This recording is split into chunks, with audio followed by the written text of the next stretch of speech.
A gente está vivenciando um mercado de muita volatilidade. Entenda como isso impacta o desempenho do Kinea Hedge Fund. Fala pessoal, tudo bem com vocês? Estamos aqui hoje para trazer as principais atualizações do mês de outubro em relação ao fundo Kinea Hedge Fund.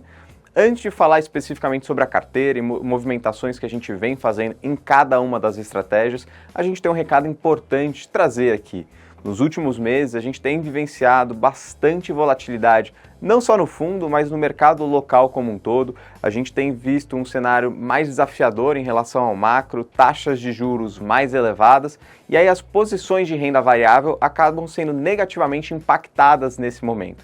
E, obviamente, isso incomoda os investidores quando a gente enxerga, a desvalorização de uma posição que você já tem em sua carteira.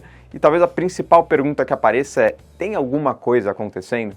E o primeiro recado que a gente gostaria de passar aqui é: na carteira do Kinea Hedge Fund não tem absolutamente nenhum ponto que a gente entenda como uma justificativa para que essa queda aconteça. Então, vou dividir em duas partes essa resposta. Primeiro, quando eu olho para o meu universo de dívidas, os financiamentos imobiliários que a gente tem ali, eu não tive nenhum evento de crédito. Não tive um default, não tive uma inadimplência, então eu não tive um impacto desse lado da carteira aqui que gerasse um grande prejuízo na carteira do investidor que pudesse justificar uma desvalorização da cota tão acentuada.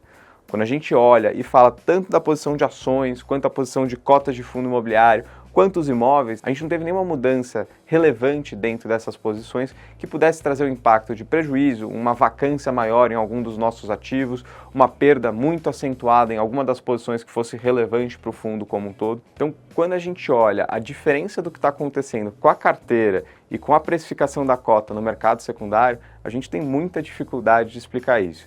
Até para ajudar os investidores a entender melhor o que a gente está falando, a gente vai colocar aqui na tela quanto de retorno cada uma das estratégias do fundo estão projetadas para conseguir entregar olhando para frente. Então, quando a gente pensa na parcela indexada à inflação, a gente tem um nível de retorno bastante elevado.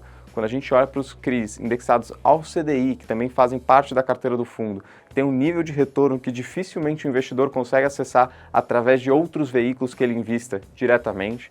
E quando a gente olha para as outras duas, tanto a nossa carteira de tijolo, dos imóveis que a gente comprou, quanto a cota de fundos listados que a gente tem, o nível de preço que a gente está conseguindo entrar, dado o ponto atual da cota do fundo, nos parece extremamente depreciado em relação a quanto a gente efetivamente acha que vale cada uma das nossas carteiras. Acho que essa é uma boa informação para os investidores acompanharem, ela sempre está disponível no nosso relatório, e isso pode ajudar vocês a decidirem, será que faz mais sentido você ter uma posição, dado esses níveis de retornos potenciais, ou se desfazer de uma posição, dado esse potencial retorno, se você encontra outra oportunidade no mercado, por exemplo. Dado esse recado, vamos para as carteiras aqui para cada uma das estratégias, começando pelo nosso universo de CRI.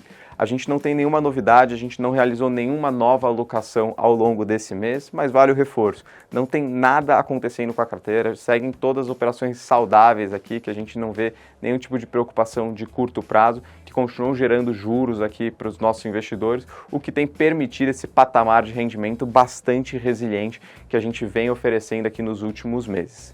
Indo para o segundo tema, quando a gente olha para o nosso mercado de tijolos, dos nossos imóveis, a gente tem dois prédios, temos o HL que está 100% locado, ali a gente tem um ativo que tem muita demanda, então tem pouca novidade aqui, mas porque o ativo já está gerando 100% da sua capacidade de resultado para os nossos investidores. E quando a gente olha para o segundo imóvel que a gente tem, que é o condomínio São Luís, que fica aqui na região do Itaim, esse é um imóvel que a gente comprou recentemente 2 andares que estavam vagos. O primeiro a gente já realizou a locação e o segundo a gente já está aqui em negociações avançadas e em breve a gente espera poder dar notícias positivas. Um ponto importante que eu acho que a gente tem que trazer aqui é que essas novas locações que a gente tem conseguido nesses imóveis têm sido praticados níveis de aluguéis mais elevados do que a média do condomínio, o que demonstra aqui um mercado positivo. Inclusive, no relatório desse mês, que a gente vai divulgar aqui no mês de novembro, vocês vão conseguir encontrar informações do mercado de lajes corporativas dentro do relatório. Então, para quem quiser saber como que o mercado como um todo em São Paulo está performando, não deixe de conferir. Indo para a terceira estratégia aqui, vou passar a bola para o Lucas para ele contar um pouco do que a gente tem feito dentro da carteira de alocação em fundos imobiliários. Agora vamos falar das cotas de fundos imobiliários do KNHF. No mês de outubro, finalizamos a primeira operação de short do fundo. A operação de short consiste em apostar que um ativo vai depreciar, ou seja, cair de valor ao longo do tempo. Esta operação iniciou em setembro e teve um resultado final de 6%. É mais um mecanismo que podemos gerar resultado para transformar em dividendos para os nossos cotistas. Estamos estudando fazer mais desse tipo de operação. Além também de fazer long and shorts, ou seja, pares em que uma ponta você aposta que o fundo irá valorizar e a outra irá desvalorizar, ou seja, um ganho relativo e não direcional. No book de fundos imobiliários, seguimos reduzindo a parcela de fundos de tijolos. Neste ambiente de juro mais alto, o risco-retorno precisa justificar manter posições num fundo multiestratégico. Para mais informações, não esqueça de consultar a nossa carta mensal no site. Se inscreva nas nossas redes sociais e também participe da nossa comunidade do WhatsApp. Por hoje é só e até o próximo vídeo. Obrigado.